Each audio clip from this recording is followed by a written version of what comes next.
Bertin è partita alcuni anni fa a proporre una filiera corta legata alle attività tipiche della pedemontana, sviluppando in modo particolare quelle della carne e dell'allevamento, trasformandolo. Quello che ci interessa capire è perché una quindicina d'anni fa ti sei lanciata in una trasformazione aziendale di questo tipo. Allora, siamo nati come azienda suinicola, diciamo, a ciclo chiuso, scrofaia, allevamento di lattonzoli per conto terzi e una parte per l'ingrasso per i nostri fabbisogni. Strada facendo si capisce che si cresce strada facendo. Giustamente ci siamo accorti che non saremmo riusciti a dare un futuro ai nostri figli tenendo l'azienda così com'era. Abbiamo dovuto pensare un'innovazione alla nostra azienda.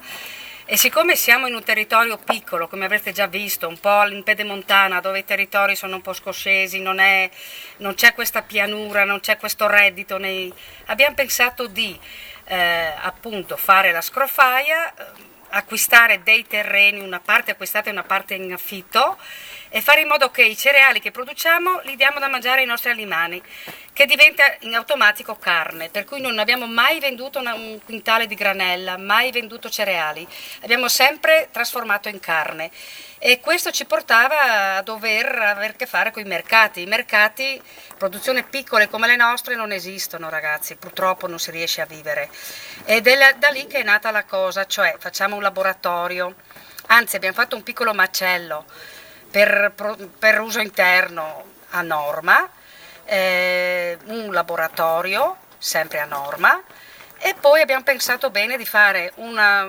trasformare, cioè portare anche nel piatto quello che noi producevamo come carne, in questo caso animali di bassa corte, tutti i nostri ortaggi, la farina da polenta, tutti i nostri insaccati, dallo speck alla lonza affumicata, al prosciutto crudo, perché si può fare anche qui in questa zona il prosciutto crudo. Poi c'è l'area di San Daniele che forse arriva anche qua a Travesio, non lo so, scusate la mia ironia, ma il prosciutto, se è fatto col crisma giusti, è buono dico io, da tutte le parti, basta che sia lavorato in una certa maniera, con certi crismi, no? E da lì abbiamo iniziato 15 anni fa, abbiamo acquistato questo rudere, che poi avrete modo di vedere le foto, era proprio un rudere, abbiamo dovuto immaginarcelo proprio, avere tanta fantasia per riuscire a immaginare quello che poteva diventare. All'inizio anche i nostri amici locali qua ci davano dei pazzi, dei matti, perché abbiamo detto come si fa a fare ristorazione su a mezza montagna. E invece noi ci abbiamo creduto, ci abbiamo messo la passione, la voglia di fare, e a distanza di 15-16 anni siamo ancora qua. E abbiamo un bel giro di clienti, ormai ci conoscono.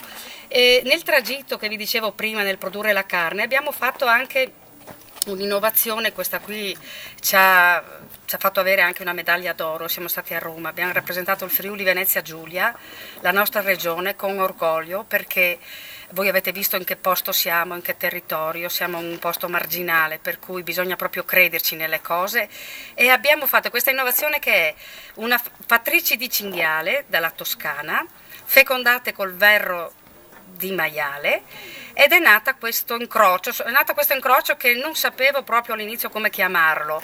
Ho chiesto aiuto a molte persone, non hanno saputo dirmi, una sera mi sono messa lì e ne è uscito questo nome, cinghialato, che spiego come è nato. Ho fatto l'analisi di cosa stavo facendo, e praticamente prendevo una fattrice di cinghiale. Poi come donna ho pensato che il più va a noi, giusto?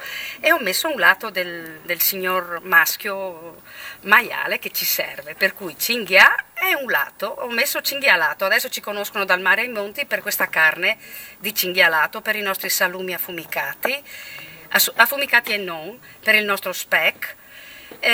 Diciamo che le cose vanno bene. Poi c'è stata l'esigenza, perché i nostri prodotti abbiamo iniziato a farli in maniera, come dire, di qualità, l'esigenza di fare mercati, di farci conoscere in qualche fiera. Siamo entrati nei mercati di Campagna Amica, facciamo parte di questi mercati, e giustamente abbiamo pensato di acquistare la vecchia latteria tornaria del paese, ormai in disuso da molti anni, e l'abbiamo fatta rinascere facendo uno spaccio aziendale nostro di altri prodotti, di altre attività qua limitrofe, come può essere il formaggio di capra, il formaggio di Pradis, tante cose che producono altri allevatori, non dico allevatori perché siamo rimasti pochini, però sì, coltivatori sì. E di conseguenza abbiamo mantenuto questa azienda che è stata creata circa 30-40 anni fa. Con fatica, perché anche oggi la crisi la sentiamo anche noi, ma avendo seminato bene, mi si passi il termine, abbiamo seminato bene, stiamo raccogliendo. Cioè, ragazzi, bisogna credere in quello che si fa. Lo so che sembra quasi da pazzi voler fare qualcosa qua in queste zone, anche perché il sacrificio è tanto. Qui non abbiamo acqua potabile, qui non avevamo luce, qui per 3/4 cuciniamo con la stufa a legna come una volta. Cioè, è molta fatica fare ristorazione, fare ospitalità in questi posti. Però poi io dico il sacrificio viene pagato da voi che arrivate numerosi, che ci date da vivere. Ok. Ti faccio una provocazione. Cosa cambia nel momento in cui tu sei qui a mezza costa, tra una pianura scarsamente coltivata, un versante montuoso che da una prateria inclinata sta diventando un bosco, tra 50 anni si diceva prima sarà un bosco originario, e invece adesso con la possibilità di usufruire di un ampio territorio come può essere quello del poligono di tiro. Queste strutture così ampie in questi territori possono portare delle forme nuove anche di agricoltura non solo isolata, perché in fin dei conti la latteria era un lavoro di cooperazione, coinvolgeva tutto il paese, cioè pensare a un progetto di agricoltura che sia un progetto di società anche. Io vorrei crederci, come tutte le cose, io vorrei crederci, ma penso che non sarà possibile, perché purtroppo lo devo dire ragazzi, scusatemi, ma bisogna un po' nascere in questi contesti, perché non è facile viverci.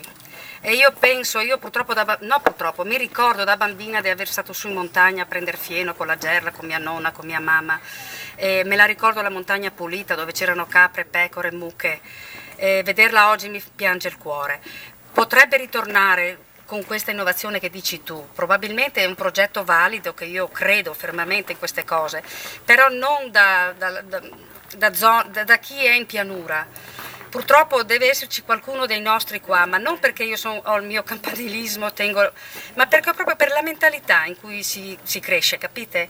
Io non potrei mai andare in riva al mare e diventare una pescatrice, anche volendo metterci la mia buona volontà.